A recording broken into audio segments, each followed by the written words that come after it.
next up, we've got Eric Roth, who's going to talk about Exchange Online. Awesome. Okay. So Exchange Online, as of August 1st, 2017, if your Office 365 tenant was built prior to August 1st of 2017, then it already has this feature called Modern Authentication enabled for Exchange and Skype for Business. If your tenant is older than that and you haven't worked with us, there's a good chance that you do not have Modern Authentication enabled on Exchange and Skype for Business in your tenant. So what are we talking about when we say Modern Authentication? In short, it's a authentication flow or process that understands additional ways of authenticating, such as multi-factor authentication, when I get a push notification, or I'm coming from a trusted device, so I don't need a second factor relative to MFA because my device is acting as that factor. Okay, all of those kind of things are supported with Modern Authentication. Things that don't support Modern Authentication are, in general, think old stuff. So we're talking old versions of Office, like Office 2010.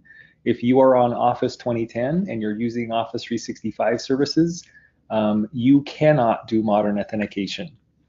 If you're using Office 2013 and you're interacting with Office 365, you can do Modern Authentication, but you must touch the desktop or the workstation and enable it through some registry keys.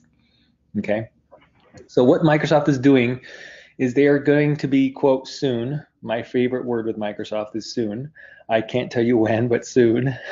They will be enabling all Office 365 tenants that are not federated, and I'll explain what that means, to turn on Modern Authentication. I've got a couple of screenshots here of what the authentication looks like, therefore, when you're using Modern or legacy authentication.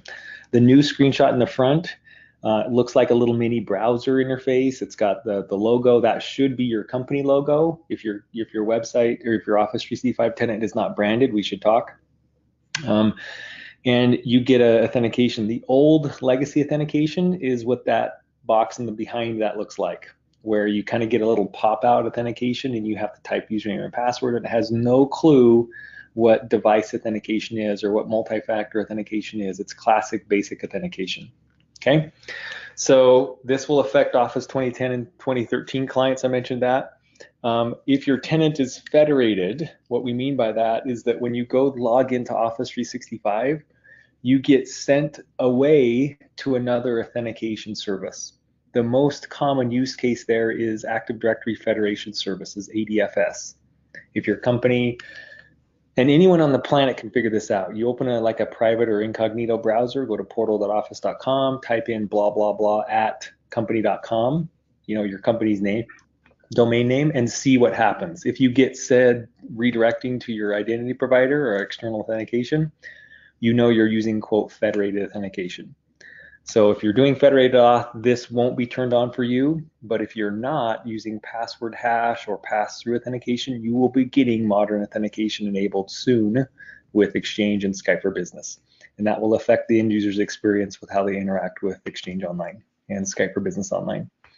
For what it's worth, that's already enabled by default for SharePoint Online. That's been there for many years, so you don't have to worry about that piece.